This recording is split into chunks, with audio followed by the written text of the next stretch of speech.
Όχι μασάλια και μαλακίες. Τώρα θα τα πούμε όλα. Και τι σας είπε ο Μιλάβιος, και τι έφτιαξε το φάκελο, και τι κάνατε πλαστό, και τι κάνατε όλα. Επειδή μας βούλησαν το στόμα, μας είπαν να μην μιλάμε εμείς, ξέρω εγώ κτλ. Μα όσο μιλούσατε μαλακίες κάνατε. Άκου να δεις, παίρνει λίγο, να σου πω, εντάξει, οκ, δεν λέω ότι δεν έχω κάνει μαλακίες. Δηλαδή, άμα δεν σας βουλώνει το στόμα, θα παίρνετε το χαρτί. Αυτό θα μου πεις τώρα έτσι. Έτσι ξεκινάμε. Έτσι, αυτό μας είπαν. Μάλιστα. Ότι πρέπει να Όχι, αν δεν το βουλώνατε το στόμα σας και συνεχίζατε εσείς, θα το παίρναμε το χαρτί. Ναι. Αυτό είπε ο Πιλάβιος στον Καράβουλο και τον Ψηλάβη. Εγώ άλλο σε ρωτάω. Διώξτε τους αλήτες και τα αρχούγια. Και τους εκβιαστές. Για κάποιο λόγο σας το είπα αυτό. Εκβιαστές για το τέτοιο, για τον Πίτου. Για τον Πίτου. Για τον Πίτου. Δεν είπαν ότι υπέγραψε ο Πίτου την προσφυγή κατόπιν εκβιασμού. Ωραία. Αυτό είπε. Λοιπόν, ότι είναι πληρωμένοι όλοι, έτσι. Την ημέρα, λοιπόν, όταν ήρθαμε πριν κλείσουν οι φάκελοι, μας έβγαλε σε ένα χαρτί και εσύ και ο Τάκης και μας είπατε αυτές εδώ είναι οι τέτοιες, οι υποθέσεις. Και μερικά ήταν σβησμένα έτσι, αυτές έχουμε πληρώσει, χρωστάμε αυτά, είχαν μείνει 4, αν θυμάμαι καλά. Τα οποία υποτίθεται τα βρήκατε. Για ποιο λόγο είχαμε πρόβλημα με 19 παίκτες. Για ποιο λόγο είχαμε πρόβλημα με 19 παίκτες. Πρόβλημα στην αντιδιοίκηση με 19 παίκτες δεν είχαμε. Δεν είχαμε. Δηλαδή ο Ελευθερόπουλος είναι πληρωμένος, ας πούμε. Ο Ελευθερόπουλος τον αφήνουμε, αλλά έχει κάνει διακανονισμό. Έχει κάνει διακανονισμό. Το ότι υπέγραψε ο Ελευθερόπουλος στο χαρτί και δεν σας το έδινε άμα δεν του δώσετε λεφτά, δεν είναι αλήθεια δηλαδή. Όχι, είναι αλήθεια. Είναι αλήθεια. Μας εκβίαζε την τελευταία στιγμή, ενώ είχε πει ξέρω εγώ Μας ότι όλα καλά. Μας έλεγε ξέρω εγώ ότι όλα είναι καλά, εντάξει, θα του δώσω το χαρτί. Εγώ τον Ηρακλή τον αγαπάω και δεν θέλω όπως ήρθα έτσι να φύγω και θα σου δώσω το χαρτί. Και στις άλλες είχαμε επίσης τις περιπτώσεις του Καρίδα και τις 7 ξέρω εγώ περιπτώσεις. Okay.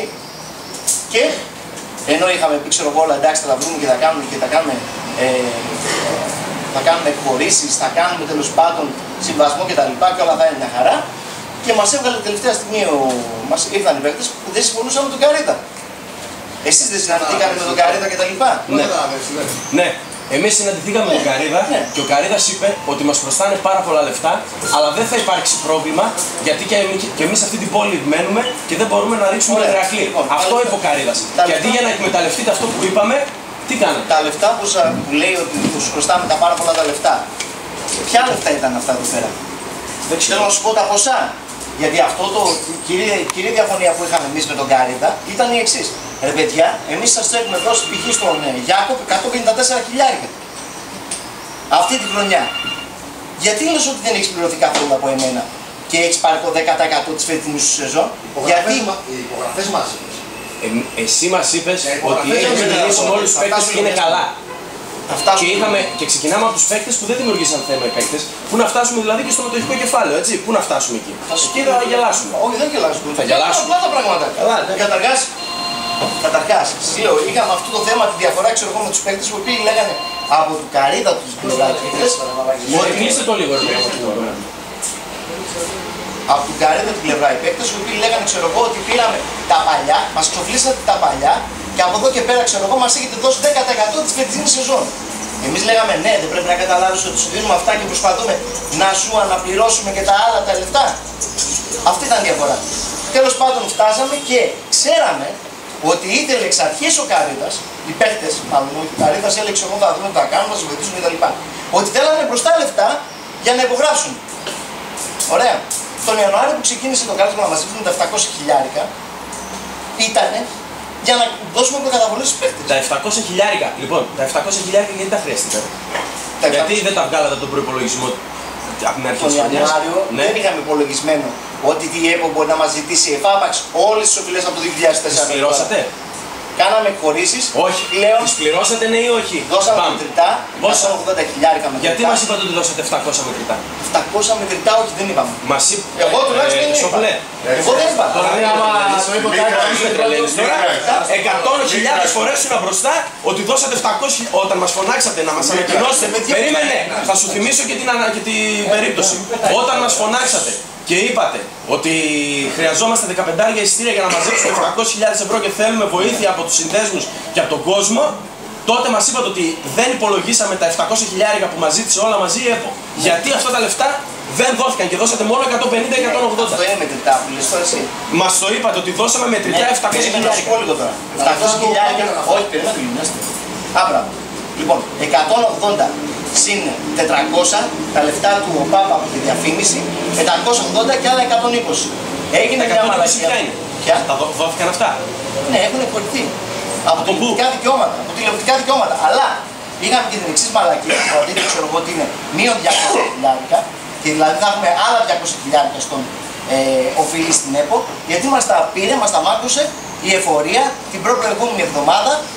Γιατί βγήκε το ποσό το 1.600 της προσαυξής 2.300. Το 1.600 αυτό τι είναι? Είναι από 1 Πρώτου 2009 μέχρι 30 Ιουνίου 2010 η χρήση αυτή που ήταν 1.600 που είπαμε και σας είπα, ξέρω εγώ παιδιά, ότι δεν ξέρω το χρόνο τι θα γίνει, γιατί άμα κάνουμε ευημείς θα είναι 120 χιλιάρικα το μήνα να πληρώνουμε εφορία. Λοιπόν, μέχρι στιγμής το πρώτο ψέμα που μας είπατε τότε είναι τα 700 χιλιάρικα μετρητά. Μετρητά ρε. Μας είπατε ότι τα πήρατε τον Ιανουάριο. Αυτό το πράγμα. Πάλι καλά που δεν ερχόμαστε ποτέ ένας και είναι τόσος κόσμος. Κοίταξε, εγώ ήμουν σε όλες τις συνελεύσεις παρόν. Και δανειστήκατε και από το Τα 700 χιλιάρικα το είπε ο Τάκης 10 φορές. Ναι. Εσύ δεν έλεγες τίποτα δίπλα. Άμα ήθελες να πεις ότι Τάκη μη λες τέτοια, να το έλεγες. Τώρα τρέψει γι' αυτό, το είπε 10 φορές, εγώ είμαι παρόν, δεν ξεχνάω τίποτα. Αυτό είναι τώρα Το ένα μετρητό ψέμα που ξεκινάμε. δεν γίνεται να είχαμε Ναι, 700 εκείνη τη στιγμή μπορούσε να πεις ότι δεν δώσαμε τόσα, δώσαμε τόσα. Γιατί δεν το είπες? Και κάναμε χωρίς τα υπόλοιπα. Τώρα λες δεν το εγώ προσωπικά, ο Αλέξη, όλα τα παιδιά που είμαστε όλοι και ο Μίμης και κάποια άλλα παιδιά που είμαστε σε όλες τις συνελεύσεις, το ακούσαμε 10 φορές. Δεύτερο, από το Δεκέμβριο και μετά με πήρε σε ένα βράδυ τηλέφωνο, λες: έχω πρόβλημα, δεν είμαι καλά, κοντεύω να πεθάνω. Έρχομαι. Σε παίρνει τώρα τελευταία πριν 2 εβδομάδες ο Γιώργος που φταίει ξανά τηλέφωνο και λες το Δεκέμβριο που σας ζήτησα τη βοήθεια, πού ήσασταν? Είπες αυτό το πράγμα, ήμασταν μαζί όταν σε έβριζε. Δεύτερον, άσε να μιλήσω. Ερχόμασταν από τη μέρα που αναλάβατε, από το πρώτο χαρτί και μετά, δεν ασχοληθήκαμε μαζί σας σε τίποτα συστήμα. Ούτε για τις μαλακίες του Κυριαζή με τα 250 χιλιάρικα, ούτε σας ζητήσαμε λεφτά. Κάθε εβδομάδα σας παίρνουμε τηλέφωνο να χρειάζεστε τίποτα. Κάθε μήνα κάνουμε συνελεύσεις και μας λέγατε όλα καλά. Φτάσαμε στο σημείο να τελειώνει η χρονιά Δεκέμβριο και να μας λέτε το φάκελο θα τον πάρουμε πρώτο. Λοιπόν, περίμενε. Δεν σας είπαμε τίποτα όλη τη χρονιά που η ομάδα γαμιόταν εντός και εκτός έδρας. Δεν σας είπαμε, όχι, θα τα πούμε και αυτά. Δεν σας είπαμε τίποτα για τις μαλακίες μεταγραφές του Δεκεμβρίου που πήρατε ένα τερματοφύλακα ενώ είχαμε 2 τερματοφύλακες και έπαιξε ένα μάτς. Δεν σας είπαμε τίποτα που αποκλειστήκαμε από την Κέρκυρα. Δεν σας είπαμε τίποτα που δηλώνατε μια ζωή λιγότερα εισιτήρια από αυτά που κοβόντουσαν μέσα στα γήπεδα. Δεν σας είπαμε τίποτα. Για να σας προστατεύσουμε από όλους αυτούς που λέγατε ότι σας πολεμάνε. Και τι κάνατε? Μας βγάλατε μαλάκες. Λοιπόν, τώρα εδώ θα πεις γιατί έπεισε ο Ηρακλής. Όλη την αλήθεια. Ποιος σας έταξε το χαρτί και δεν σας το έδωσε? Γιατί δεν κάνατε αύξηση με το τουρκικού κεφαλαίου? Όλα. Και όχι μόνο πως Όλα. Γιατί το λες όμως έτσι, δεν κάνετε την αύξηση με το τουρκικό κεφαλαίο. Ναι, δεν κάνατε αύξηση με το τουρκικό κεφαλαίο. Ναι, γιατί όταν πήρατε το πρώτο, θα σου πω, γιατί όταν πήρατε το πρώτο χαρτί και κάναμε όλοι οι σύνδεσμοι μαζί εκείνο τον Ιούνιο την πρώτη συνέλευση, ο Μίμης συγκεκριμένα σας είπε στο πρώτο χαρτί αυτό που το πήραμε, το μεγάλο μας πρόβλημα ήτανε η αύξηση με το τουρκικού κεφαλαίου. Ναι. Θα κάνετε αύξηση με το τουρκικού κεφαλαίου και μας λέγατε και οι δύο θα κάνουμε αυτό που κάνει ο Τούρκος. Ναι. Γιατί δεν το κάνετε αυτό που κάνει ο Τούρκος? Λοιπόν, να απαντήσω λίγο καταρχάς. Δεν ανοίξατε καν, Ναι. δεν κάνατε καν την Μια αύξηση. σειρά λίγο να Να πατάμε την στο έχουμε τέλος. την αύξηση, Και να σου πω αλλά και θα για πεις την αύξηση. αλήθειες. Ναι, Θα μα πεις τι ναι, σας να είπανε σου πω στην πώς ΕΠΟ, τι γίνει. θα τα πεις όλα. Να σου πω ακριβώς τι έχει γίνει. Καλά, εντάξει. Ρε Αλέξη, γιατί όμως αμφισβητείς τώρα? Δεν αμφισβητώ. Αυτό που θα σου πω. Ρε πλάκα κάνεις, έχεις πέσει ο Ηρακλής και με ρωτάς γιατί αμφισβητώ. Άντε να σου πω λίγο ακριβώς τι έγινε, ακριβώς τα πεπρωμένα όλα. Λοιπόν, καταρχάς, τον Γιώργο του είπα ότι στο τηλέφωνο αυτό που μου πήρε, του λέω Γιώργο, δεν ήξερες εσύ ότι είχαμε προβλήματα τον Ιανουάριο? Αυτό. Δεν είναι στο Δεκέμβριο που ήσουν. Δεν σου είπα το Δεκέμβριο που ήσουν. Κάτσε κάτω, μαλάκα. Δίνω. Στα μάτια, σου είπα τον Ιανουάριο. Γιώργο, έλα πίσω ρε μαλάκα. Δεν είναι στο Δεκέμβριο που ήσουν. Δεν με βγάλει ψεύτρια. Δεν με βγάλει ψεύτρια μαλάκα τώρα. Δεν είναι στο τηλέφωνο το Δεκέμβριο που ήσουν. Μαζί ήμασταν σε Ιανουάριο καταρχάς είπα. Ιανουάριο καταρχάς. Ρε μαλάκα, κάτσε κάτω τώρα να συνεχίσουμε. Άντε κάτσε κάτω ρε μαλάκα, ήμουν στο πόδο πέρα. Κάτσε κάτω ρε μαλάκα μετά. Κάτω δεν ψήφι το είπες. Μαλάκα, εντάξει, άντε καθίστε κάτω. Η προσπάθεια για την αδειοδότηση ξεκίνησε από τον Ιούλιο. Τον Ιούλιο που βρήκαμε το Ρέμο και του ζητήσαμε να βγάλει την άδεια του μεγαλομετόχου έτσι ώστε να μπορεί να γίνει σωστή γενική συνέλευση, έτσι ώστε να μπορέσει να περάσει από το Υπουργείο Ανάπτυξης, έτσι ώστε να προχωρήσουμε στην αύξηση του κεφαλαίου. Τι κάναμε? Πιέζαμε τον Ρέμο, είχε ένα πρόβλημα με το ποινικό μητρό από Γερμανία που κατάλαβα, δεν μπορούσε να πάρει την άδεια, το προσπεράσαμε και 6 Δεκεμβρίου πήρε την άδεια. Μέσα σε αυτό το διάστημα από 6 Δεκεμβρίου και μετά έπρεπε εμείς να συγκαλέσουμε τη Γενική Συνέλευση. Είναι με 3 εβδομάδες. 31 Δεκεμβρίου. Έγινε 30 Δεκεμβρίου η Γενική Συνέλευση. Έτσι. Ήρθε και ο Τσαμούρης εκεί πέρα σαν πρόσωπος του Ρέμου και ενέκρινε την Γενική Συνέλευση, γιατί χωρίς το μεγαλομέτωπο δεν μπορείς να προχωρήσεις αύξηση μετοχικού κεφαλαίου. Ενέκρινε την αύξηση μετοχικού κεφαλαίου. Ξεκινάμε, να πω λίγο ρε παιδιά, ξεκινάμε και να προχωρήσουμε για την αύξηση μετοχικού κεφαλαίου. Τι πρέπει να γίνει? Πρέπει να γίνει ένα ενημερωτικό και πρέπει να ελεγχθούν από ανεξάρτητο ορκωτό οι 5 τελευταίες κρίσεις. Αυτό, όπως καταλαβαίνετε, έχει μια διαδικασία. Φάγαμε ένα παπά. Ο παπάς ήταν το Ξηδιά, τον κρατήσαμε, τον ορκωτό ελεγκτή, ο οποίος ήταν και πέρσι, ο οποίος ήταν και του Ρέμου, ο οποίος είναι και ορκωτός ελεγκτής του Ολυμπιακού Βόλου, λέγοντάς μας ότι έχω έτοιμη σχεδόν το ενημερωτικό, το οποίο είναι ένα πακετάκι γύρω στις 200 σελίδες, το οποίο απλά θα ενημερώσουμε βάζοντας κάποια στοιχεία της τελευταίας χρονιάς. Αυτό γιατί τον είχατε? Για αυτόν τον λόγο. Για ποιον? Γιατί μας είπε ότι έχω έτοιμο σχεδόν τον ενημερωτικό. Περίμενα να σου πω κάτι. Αυτός ο άνθρωπος είπε ότι είναι. Ναι, είσαι παπά. Ας κλείσω ρε, ένας συνέτερος. Κάτσε το λογιστικό κεφαλαίο δεν έχει να κάνει. Εγώ δεν μπορώ να κάνω με δημοσιογραφία. Εγώ δεν έχω το. Ωραία, δεν έχεις, αλλά περίμενε. Σε αυτά που λες πρέπει να σε ρωτάμε κάποια πράγματα.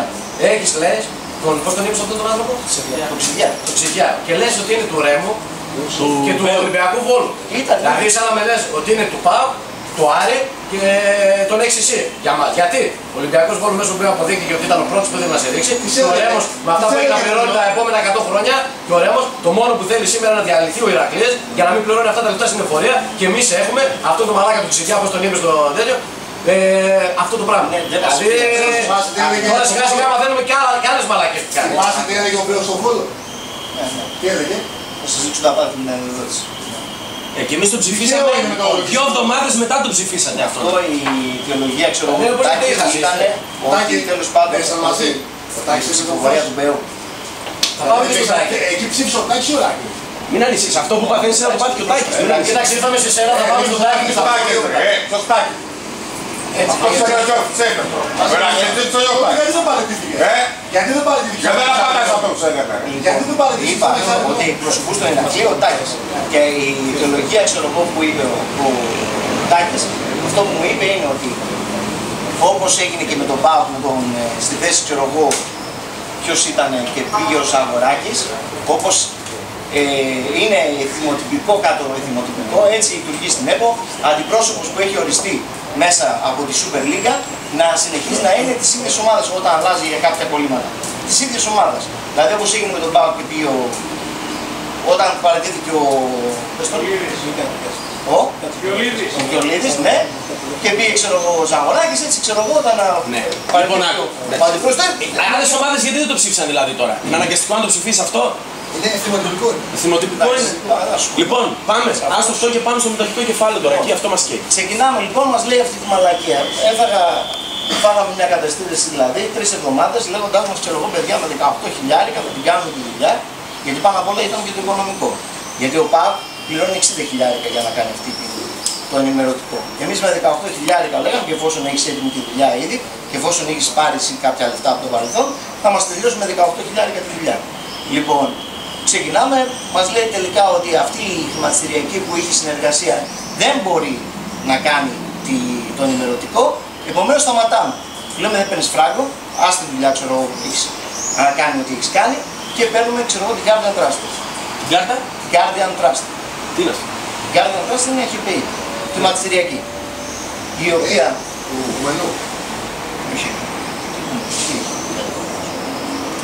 Guardian Trust, η οποία ήταν μέσα εξωτερικό συνεργάτης, είναι ο Βασίλης ο Μάργαρης που μας έκανε και κάναμε μαζί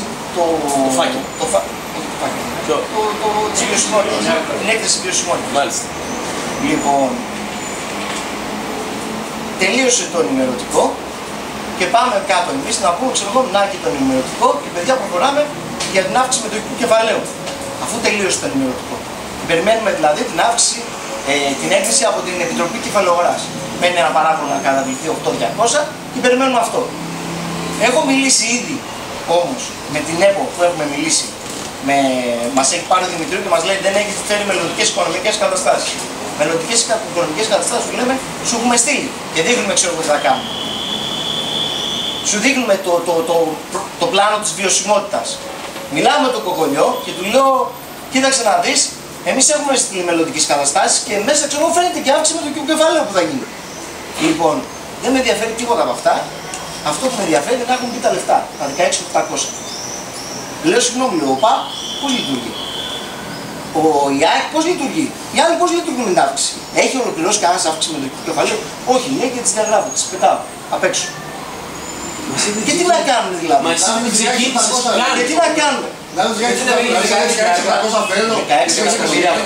16.800.000. Εσύ δεν την ξεκίνησες καν. Δεν έκανες καν τις αιτήσεις. Εκεί είναι το πρόβλημα. Περίμενα να σου πω.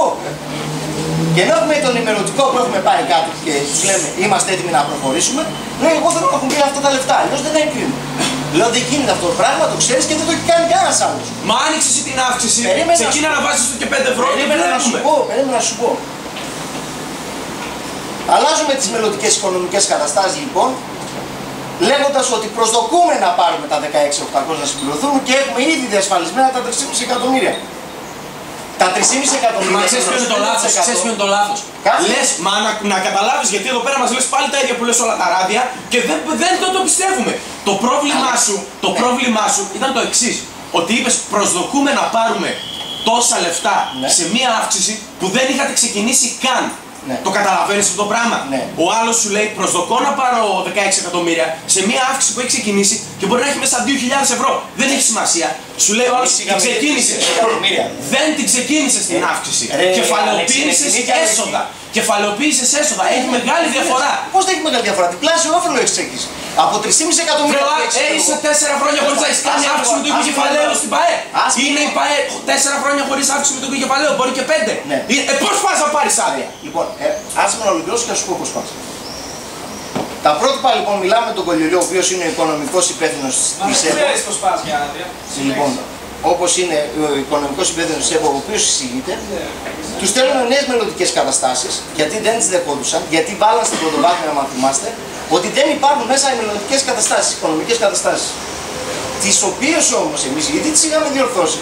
Του είχαμε στείλει και μας είπε ο Κολιολιός ότι έχει εισηγηθεί ότι υπάρχουν μελλοντικές καταστάσεις και ότι η ΠΑΕ είναι βιώσιμη.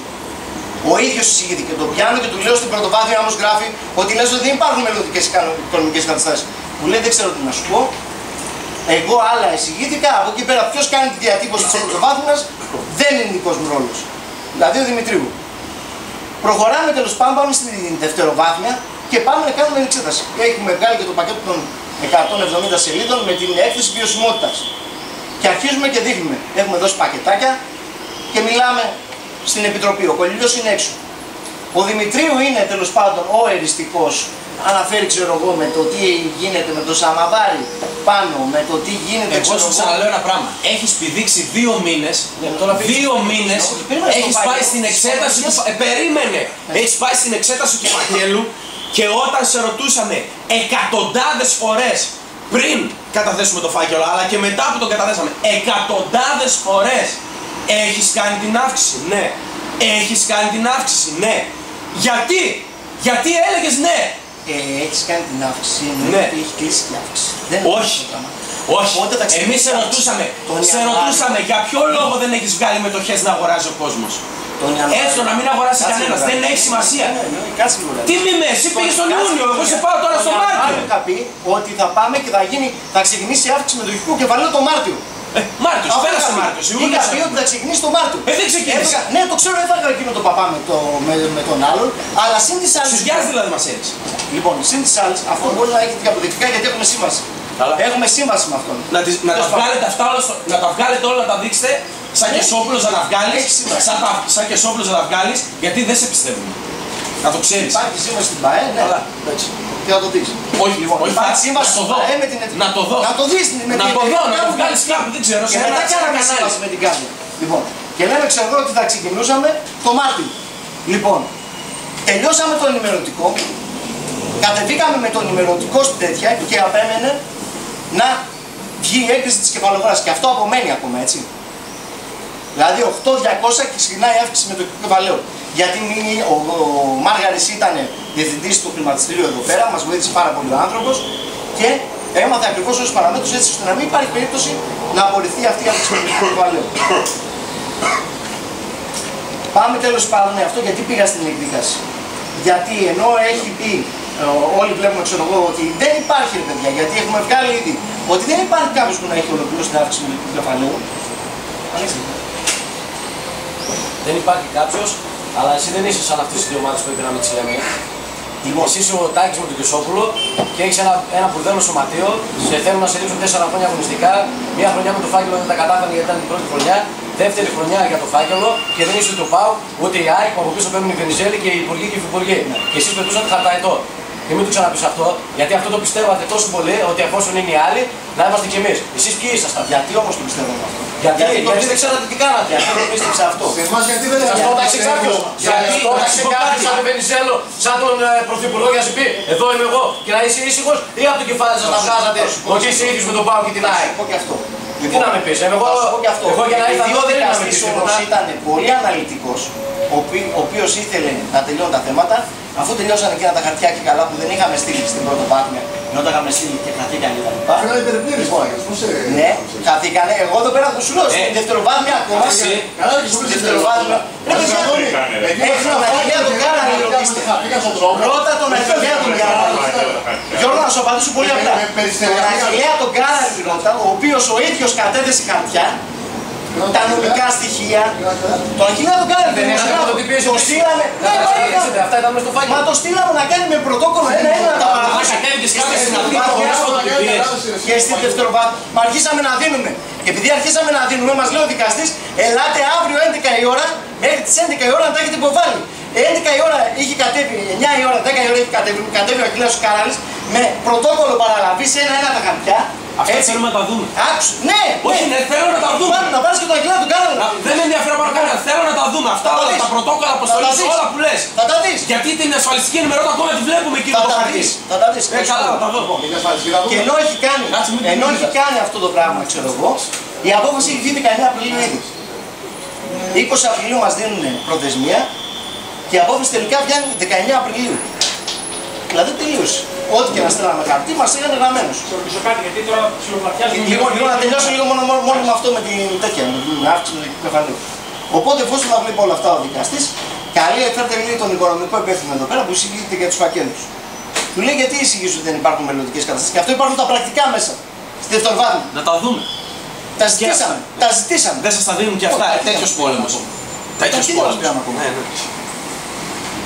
Τα ζητήσαμε τα πρακτικά, υπάρχει.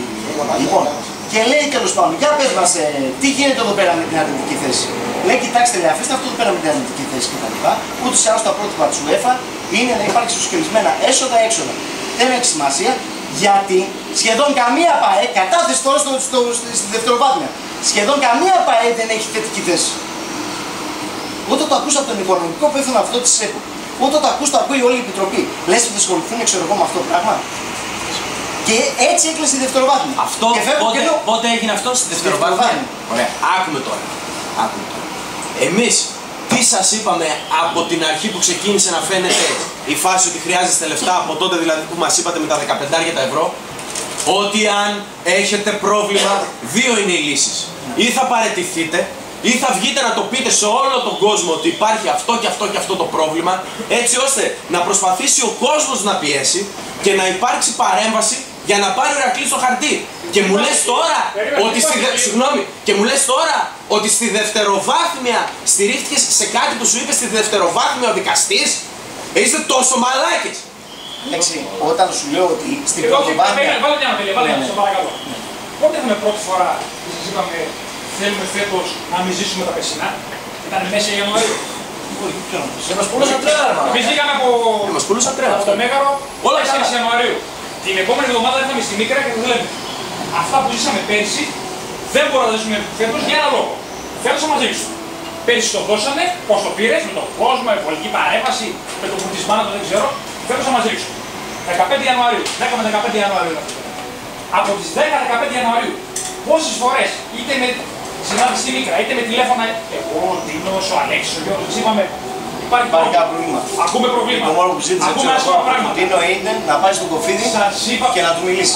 Και πήγα. Μόνο αυτό. Αυτό δεν πήγα. Σας τον διωτάγει για να σώσουμε τον Ηρακλή. Και εσύ μας λέτε να λέξει μαλακίες να πούμε. Με τα 50 τηλέφωνα και τις τουλάχιστον 10 συναντήσεις που όλοι συνεχίζουν μαζί. Σας είπαμε πέρσι, είπα για το μετοχικό κεφάλαιο. Φέτος σας είπαμε για την ασφαλιστική φορολογική ενημερότητα. Συγκεκριμένα, Μίκρα, Τάκης εσύ και λέμε. Ασφαλιστική και φορολογική ενημερότητα έχουμε. Είχαμε. Ασφαλιστική είχαμε. Είχε 15 Απριλίου. Ωραία. Εντάξει, όχι. Την οποία τελείωσα, πήγα να καθάρισα όλα. Ασφαλιστική ενημερότητα για το φάκελο είχες. Ναι. Για το φάκελο είχε ασφαλιστική ενημερότητα. Άλλη ενημερότητα. Και φορολογική και ασφαλιστική. Εντάξει. Υπήρχε ένα πλαστό μες στο φάκελο. Όχι. Όχι. Δεν υπήρχε κάτι. Όχι. Πρόσεξε τι λες. Πες μου. Εγώ θα σου πω ένα πράγμα. Πρόσεξε τι απάντηση θα δώσεις. Εσύ προσωπικά πλαστογράφησες, όχι για την ενημερότητα, παίκτες. Όχι. Όχι. Ρωτήσω ότι θες, εγώ πλαστογράφησα παίκτες. Και ποιον. Και ποιον. Δεν πλαστογράφησες παίκτες. Εγώ δεν πλαστογράφησα παίκτες. Αντιθέτως, Εγώ σε πήγα να κάνουν εσύ για προσωπικά 4 άτομα. σαν Αλέξης Κεσόπουλος. Σαν Αλέξης Κεσόπουλος, όχι ποτέ. Πήγανε να μου κάνουν το εξής. Άκουσε με και κοίτα με. Σε κοιτάω λοιπόν. Μαλάκα δεν σε κοιτάω να πω. Μην τρελαίνεις τώρα. Ρε Αλέξη, σου λέω τώρα. Το μόνο που πήγαν να μου κάνουν γιατί δεν προλαβαίνανε, και να σας πω τι έγινε κιόλας. Δεν προλαβαίνανε για κάποιους παίκτες να κάνουν το γνήσιο υπογραφής και λέγανε ότι θα το στείλουμε εμείς σε κάποιο ΚΕΠ, να το στείλουμε κάπου για να κάνουν γνήσιο υπογραφής. Και τους είπα, αφήστε τις μαλακίες, θα βρω μια άκρη και όντως βρήκα ένα θειό μου στο Δήμο Θεσσαλονίκης και του είπα, πειράζει άμα σου φέρω κάποιον να κάνεις γνήσιο υπογραφής και να βάλεις 31 Μαρτίου πάνω ημερομηνία. Και έτσι έγινε. Ωραία. Το κρατάμε αυτό. Δεν έκανες Και έτσι έγινε. Ρώτα, τι να σου πω. Και τους έστειλα σε θείο μου για να το κάνω αυτό. Πήγα να μου κάνουν σε κάποια άλλα χαρτιά, ξέρω εγώ, να μου πούν, έλα μωρέ, δεν χρειάζεται τέλος πάντων. Και τους είπα, όχι, δεν γίνεται αυτό, παιδιά. Ούτε καν μπορώ να το δώσω εγώ μόνος μου σε κάποιον για να το κάνει γνήσιο υπογραφής χωρίς να.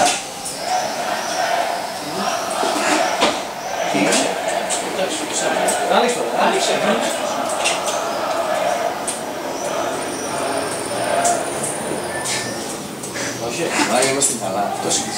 Σκόρπασα. Άλλαξε τον αυτή. Άνοιξε τον, άνοιξε τον. Ελάτε μέσα κύριε αστυνόμο, ελάτε μέσα. Ελάτε. Όχι, ελάτε μέσα, ελάτε μέσα. Δεν έχουμε πρόβλημα. Εντάξει, σκιά μας έγινε. Και σας παρακολουθώ τώρα. Μας πρόβλημα, για καφέ θα μιλήσουμε. Τι θα γίνει τώρα με αυτή την ιστορία, τώρα τι θα γίνει τώρα, όπου πάμε στο πίσω. Καλά τώρα Θα θα σου σκοτάς από πίσω. Αυτό είναι ντροπή που γίνεται. Και χθες τα έλεγες σήμερα τα ίδια. Βλέπεις κάτι εδώ περίεργο, δεν θα μιλήσει. Σηκωθήκε τουλάχιστον. Σηκωθήκε τουλάχιστον. Φύγε, ποιος είναι υπέρα. Ποιος είναι υπέρα. Ποιος είναι υπέρα. Τι λέει Μαλάκα στην τουαλέτα να πάμε να χέσουμε να πούμε και θα έρχονται οι λίτες ρε μαλάκα. Καμό του πανάκι. Θα βαφτίσει από το δικό μου πώς δεν ήταν. Ναι, το πάρω, σίγουρα.